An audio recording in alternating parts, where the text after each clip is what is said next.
Welcome to the Probate Podcast, where we talk about all the things you didn't know you need to know about probate. My name is Sherry Lund, and I'm so glad that you're here. I want you to understand the process and to know what to expect because it's going to make things easier and it's going to save you money. And I'm here to show you how.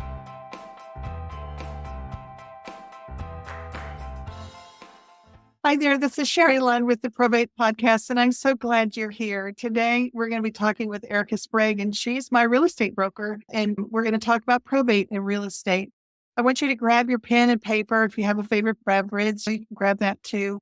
You're going to want to take notes because Erica and I are both teachers at heart, and we're going to share some things that you're going to want to refer back to and remember moving forward.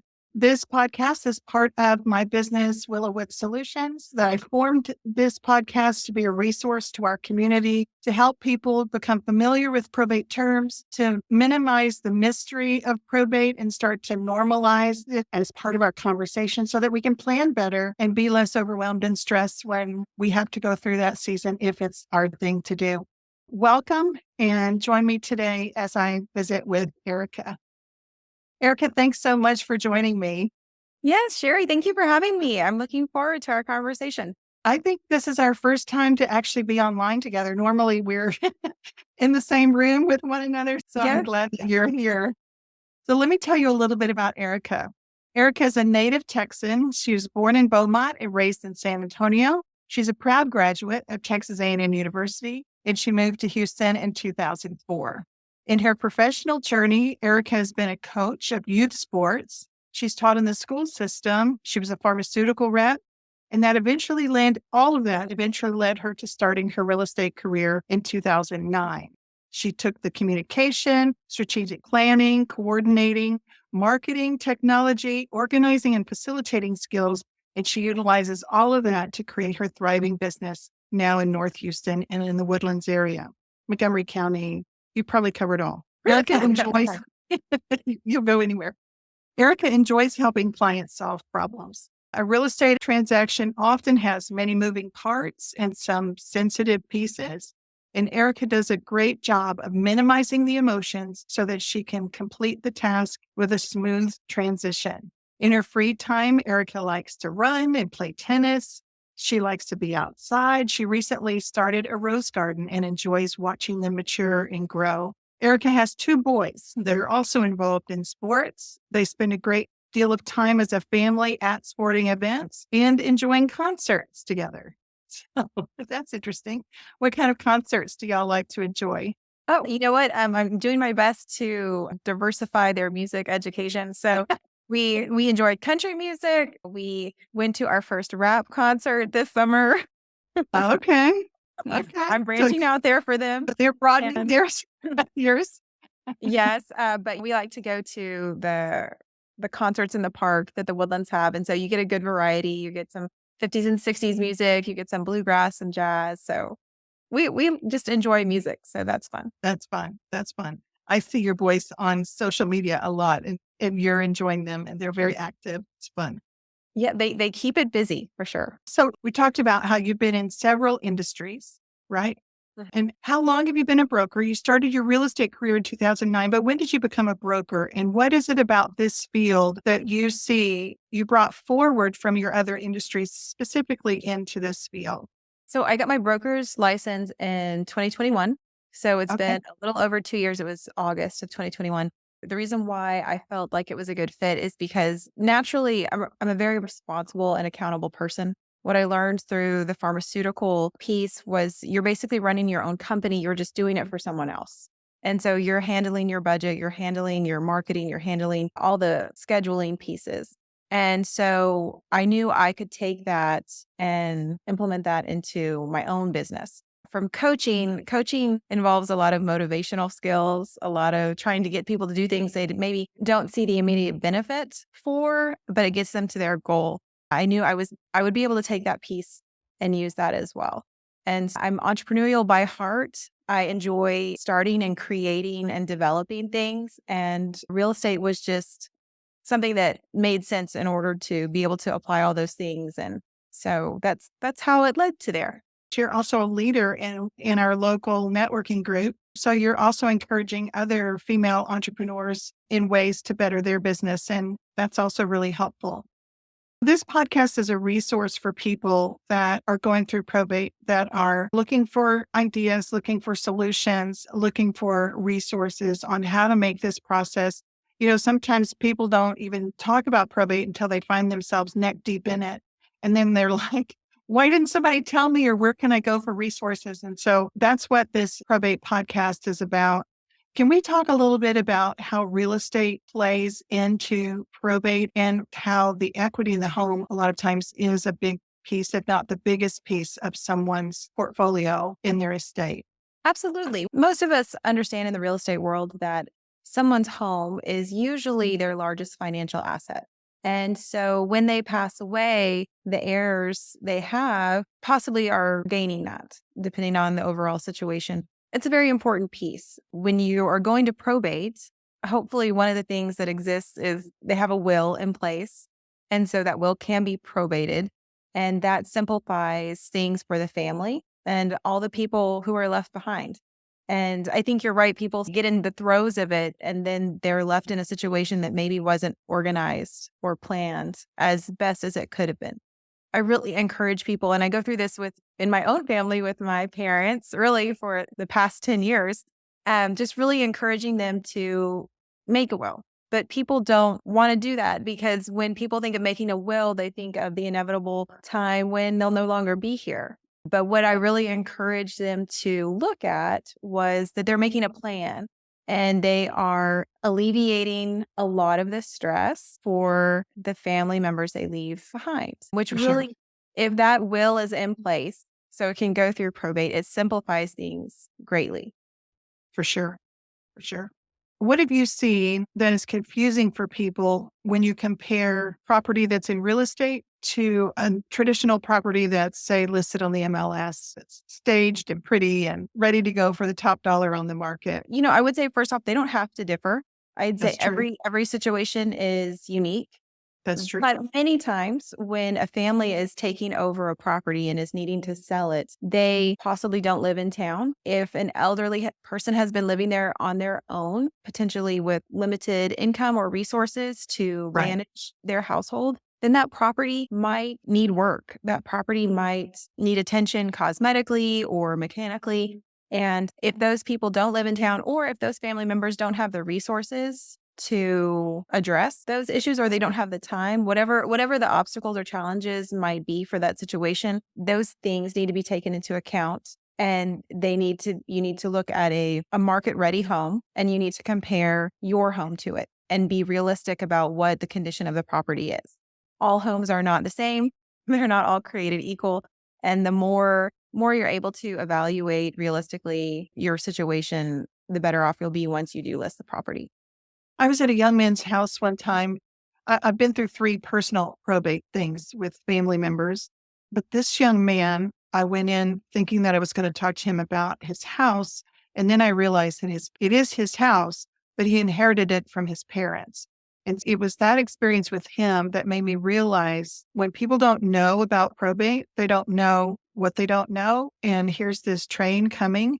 And he wanted to move out of his house, and he really thought that he could get top dollar for it. Like, he had gone online and he saw what other houses in his neighborhood were going for. And so he just made the transfer. It's not that bad. So I have dogs. So I have cats. So they made some messes. So they tore up the carpet. What are the parameters when we do a comparative market analysis for a home? What are some things that you would compare? Traditional comparable is a home that is plus or minus 1% of the size. So if your home is 2,500 square feet, we're going to look at homes within a 250 square foot range of yours. If it's a 1 story, we're going to look at 1 story. So if it's a 2 story, we're going to look at 2 stories. If you have a pool, we're going to look at homes with pools, but we're not going to do that if you don't have a pool. So we're also going to try to stay within the neighborhood or within 1 mile if possible, and definitely within 6 months time span. And those are your comparables. And then what you do is you look at each property and you make adjustments depending on the type of flooring they might have. Is it similar? Is it better? Is it worse than what's in your subject property? And have there been updates? Did they update their kitchen? Is there granite, or do we have Formica? Did they update the bathrooms? You just look at all the elements in the home and you compare them to the subject property, and then you adjust for value there. I was talking to someone recently and the mom passed away. Dad had already passed away. And so the daughter who lives here in town is looking at the house and she's got all the things that she's trying to juggle in her own personal life, as well as what's going on in mom's house. And she just wants that off her plate. She's just does not have any more capacity to handle one more thing. But there's another sibling who doesn't live here, who's not feeling the weight of the responsibility of all the things. And they're wanting the house. It's $1 million house because they grew up there. They have all these childhood memories, and it's really an unrealistic expectation. And it puts a lot of conversation and emotional charge into the situation when the daughter just really needs some help. And can we just move on? What would you advise? I've been in those situations before. I have one of those that comes to mind. The father had passed away, and one of the daughters lived here in town and the other one lived out of state. And one was doing her best to get the things done, and the other one didn't understand why things weren't moving faster and why the value of the home wasn't greater than it was. What I try to do sometimes when a seller, because that's who they are now, they are sellers, is having some trouble detaching from this part of the process, is I have them put their buyer hat on and I have them act like a buyer. And I say, okay, so if you're going to buy a property and you see these things, what are you going to think? How are you going to feel? And then how would that affect the price you would offer? And would you be incentivized at this price to do the things that are needed? Sometimes when they're able to shift gears and put the perspective from a buyer, that helps. If you have people who aren't living here, it's a little harder, but I have taken sellers to act like buyers, and we've gone and looked at homes that are on the market so that they can compare competition, and so that they can also gauge, oh, does my house really look like this or not? Sometimes they physically need to be in that space, and that isn't always possible in these situations. But I think the key there is just really trying to help them focus on the tasks and not the emotion that's wrapped up into it. Many times traditional sellers also, they struggle to pack, and we have to focus on the goal. The goal is for you to move. And so the sooner you start packing, the easier that will be for you to just take those steps. So everything we do in the transaction is meant to make everything easier. It's to get us moving in the right direction. That's when you put your coaching hat on, right? It sounds like you're back in your sporting days and trying to get people to do something that they may not know. Remind them what their goal is. That's the trick with myself too. What's the goal, Erica? Self-coaching. Yeah. Yeah. There are two real estate scenarios that may be listening to this conversation. One is the daughter who is currently helping mom or dad caregiving, or maybe a spouse that's looking at putting their spouse in a memory care facility or something like that. For whatever reason, they may need to downsize. And we'll talk about that word in a little bit. And then the other scenario is once, if they don't move out and downsize ahead of time, then the siblings and the children, the heirs, beneficiaries will need to deal with that same property afterwards during the probate or trust scenario. And so can we talk about those two different scenarios and how they compare and how they would be different? If you have a situation where a spouse is dealing with a property because one spouse has become, for lack of a better word, incapacitated in some sense, it is easier if they can make that move all at once, where one partner is going to a facility and the other partner is finding a space that is for them in this time. And I say that because you're eliminating a piece down the road. I think this falls more into an emotional health decision where the partner who is remaining in the home is not staying in a sense of loss. They are moving forward in a direction that a new space to make new memories, to have potentially less responsibility, less maintenance. And while those things seem stressful and daunting, potentially to the spouse, it's the best thing. And the sooner they do it, in my opinion, the easier it will be on them and on the family. Yeah. There's so many options available before probate. That's when all the options are you can choose where you want to go. You can choose who gets the china, or are we going to donate the china? And then like you were saying earlier, the children, the heirs don't have to go through that stuff and figure out the emotional attachment to it. It's just so hard, isn't it? Going from being vibrant and a contributor to society, whatever that talk might be in an older person's mind, that now I'm getting smaller, I'm losing autonomy, I'm having to give up my independence, I'm having to move out of this house. There's a lot of loss. It's hard either way, but I would think that it's hard in different ways. Can you talk a little bit about the word downsizing? The trending word now is rightsizing. And you'll see if you look on many 55 plus communities and apartment complexes, you will see them saying right size. We're helping you right size. I became familiar with this term a couple months ago, and it really resonated with me, not just for seniors, but for all people. Downsizing from kids leaving to go to college, or they're now starting their adult lives and they're not living at home anymore. Sometimes the word down can have a negative connotation and it can equate to loss. Finding the right size is relevant for everyone. You could be a college graduate looking for the right size efficiency apartment and it's right for you. And what I think it's just a very positive term, and it is a very current term. It changes and it's not reflective of financial status or age Right. or anything. It really resonated with me because it affects all people at all times. You're not focused on the loss, which Right. especially in these types of situations with seniors and probate, many people can't help but be focused on the loss that Yeah, they're for sure. incurring. So Yeah.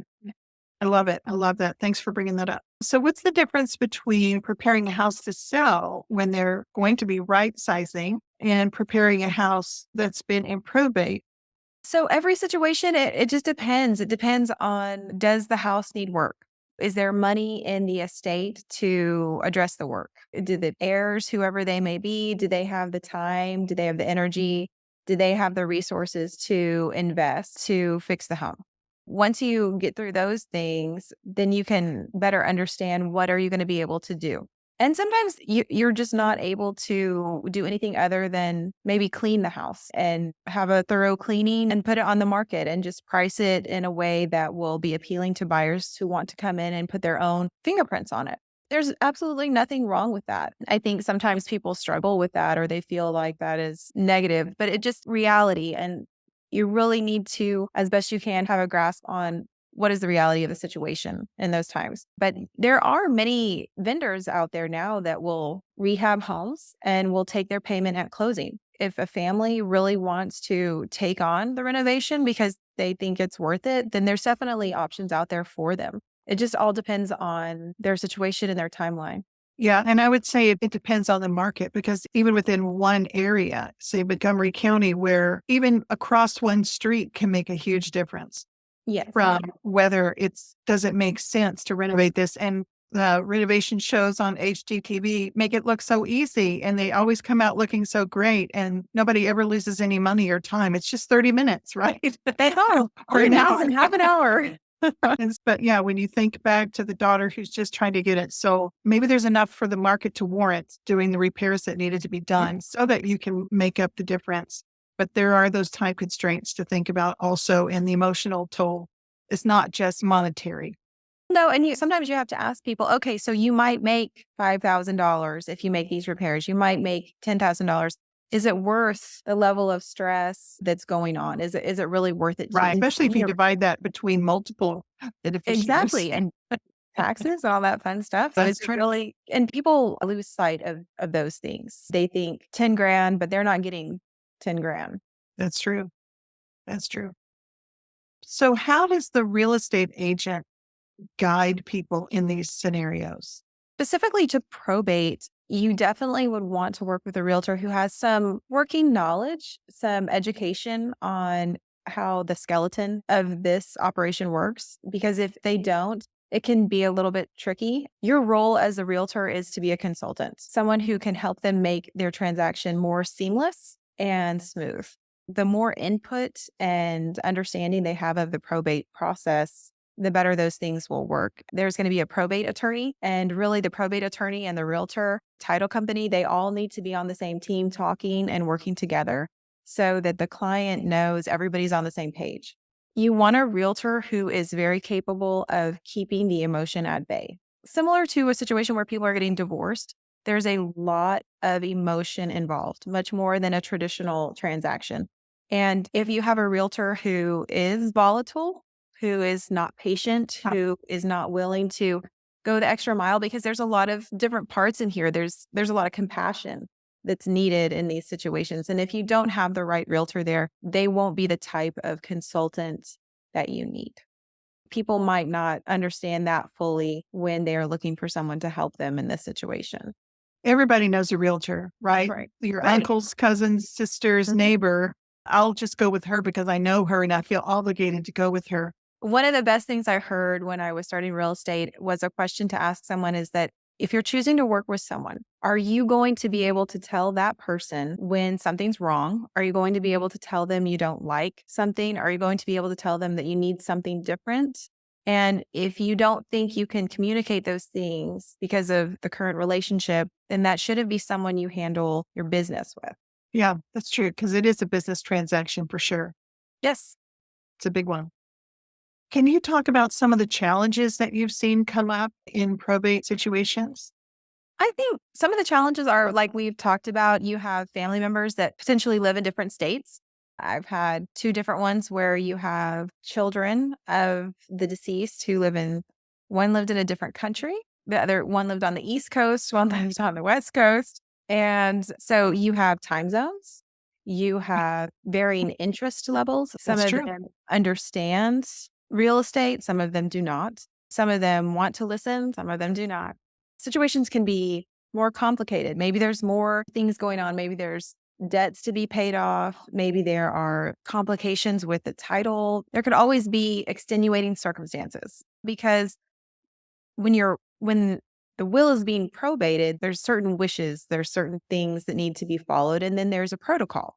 When it's in probate, you can't sell a house, for instance, until you have a death certificate. You can't do anything. So there are certain legal documents that have to be filed and in place before anything can happen.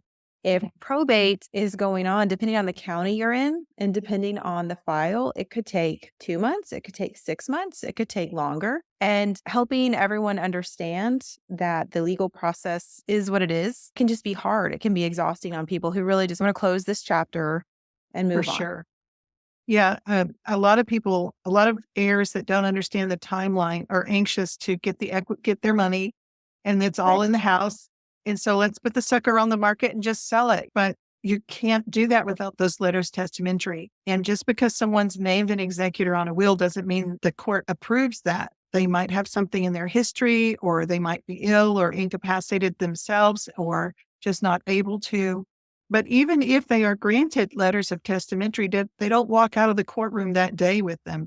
It takes a couple of weeks for the court to get them to you before you even have the authority to act on behalf of the estates. So you could have buyers that are biting at the bit to get into that home. It's a lovely home. They're ready to get in, whatever, make it their own. And they have to wait. They can't sell their house until like the domino effect. You can't legally rush that process. And in the meantime, you might be paying a mortgage on it. You might have to, taxes are going to be due. The grass has to be mowed. Pipes might break. So there are things that are going on while you're waiting for this process, but you don't have to wait until probate's over to finally sell the house. You can sell it, but you do need those letters. What about the family that says, let's just sell it for sale by owner? We would save the real estate commission costs. Right. What would you say about that? The biggest challenges for people who do for sale by owner are the marketing, the pricing, and the negotiations. And people see real estate all the time. This is why most people enter the market. It's an easy job and anyone can do it. And all I got to do is show some houses or put a lockbox on a door, put a sign in the yard. And so there are limited service companies where a for sale by owner can get their house on the MLS. But most times the errors I see them make there are they're taking their own photos and they're not professional photos. When 90% of people are finding their home on the internet, that is not the impression you want to make. Many don't take the time to minimize, declutter, stage the home. And so it's just not being presented in the best light.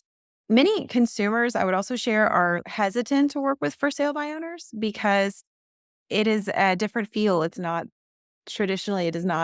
equate to a professional experience. A seller who's representing themselves can be very emotional. They don't know what they are required by law to disclose. They don't know how things work, and that can complicate the process. Many times for sale by owners also don't want to pay the buying agent if they don't have to. And that just creates shaky ground for people to be on. Many times we talked about pricing earlier, and for sale by owners don't always understand how to price their home. They, like you said, they see, oh, these houses sold in my neighborhood, and so my house should be easily worth what they are. But they're not looking at accurate comparables, and they're not going and doing the adjustments. Many times they're just not able to see the difference between their home and another home. And negotiations. When you have a realtor who does this every single day, multiple times a month, they understand what's typical, they understand what's normal, they know what is expected. And someone who only sold a house maybe 8-10 years ago, maybe even if it was 5 years ago, 3 years ago, they don't remember, and they weren't handling all of those pieces. The regulations and the laws, they change on a regular basis. And that's a great deal of unknown. So the seller's just not normally the best at negotiating all these pieces into that contract. So they're normally leaving money on the table, or they're losing out on the other pieces because they don't understand how they work. So one thing that I've heard is, shoot, I just put that roof on. Do you know how much that roof cost me? And they expect to get that much full price back in the market value or whatever. And then also it's a legal contract. Like, they can come back and sue you if they find out that you didn't fill out the seller's disclosure form properly, or if you weren't quite honest about this or that.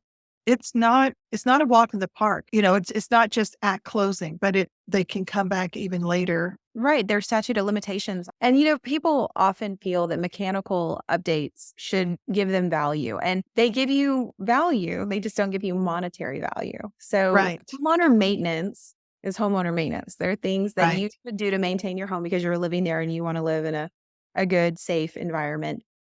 Cosmetic updates are normally where you get your increased value and where you can hope to recover money on those things. But you're right, there's a good deal of liability involved in selling a home. And when you don't know what you don't know, it's hard to be on top of those things. I think people rely on, it's my house, it's mine, I can sell it, I can do it. And yes, you can, you just have to know how to do it. And there's a right way and there's a wrong way. And we live in a very litigious society. I think that it's an increasing risk to be selling your own property. It's definitely not objective. And so when you have that, I can do it, I know what my house is worth, that's almost makes it more dangerous. When I've sold properties that I own, I always reach out to 2 or 3 friends who are in real estate. And I'm like, hey, this is what I think, but tell me what you think. That's because we are all biased. You can't help it.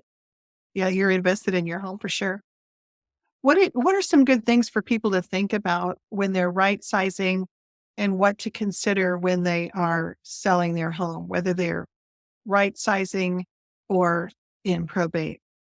I think people need to focus on, if they're right sizing, I think they need to focus on what is to be gained, focus on what's ahead, because many times you have many years left and they can be really good. And they, I have so many clients who have moved into Windsor Lakes, a 55 plus community, and they are thriving and they're having the best time. It's a very active adult community. I just get a lot of joy from them because they have the right mindset. And mindset is everything.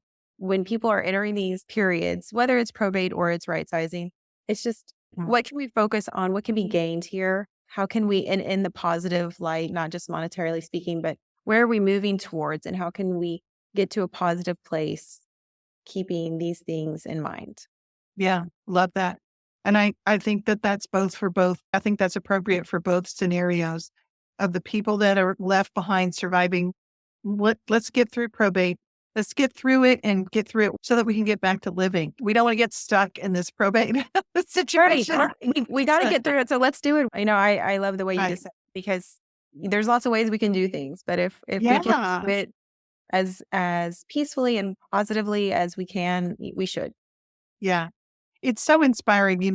I wrote my dissertation on the relationship between emotional stress and physical symptoms, like how emotions show up in our body when we're sick. And it's so inspiring to read those stories of people that are physically ailing, but their mind, and they're still optimistic. They're still looking for ways to give back and to help others. I think about a paraplegic who's painting these beautiful paintings, and her life is still very rich and full because of her outlook, her mindset. Hope goes a long way. Optimism goes a long way. And having something to look forward to goes a long way. So I really like your take on that. What would you say to help our listeners that may be thinking about putting their house on the market or considering right sizing? Maybe they're on the fence wondering, oh, is now the time? I'm sure people put it off too long, longer than they might want to. But what would you say to them to help them make the transition smoother, and maybe some questions that they could ask themselves? Is this the right time? And does it feel right? Is this the thing to do? I would encourage them to make a plan. I would encourage them to write it down. And what do I want? Where do I want to be? And where am I right now? And then I would look at those things and compare. So if this list of where you want to be is nowhere near where you are, then the time is now. And of course, you need to make a plan to say, how long will it take me to get here? Can I afford to do this right now? Do I have the resources to do this right now? You need to look at those things. But if we're talking about people who are in a later season of life, time is much different in those situations.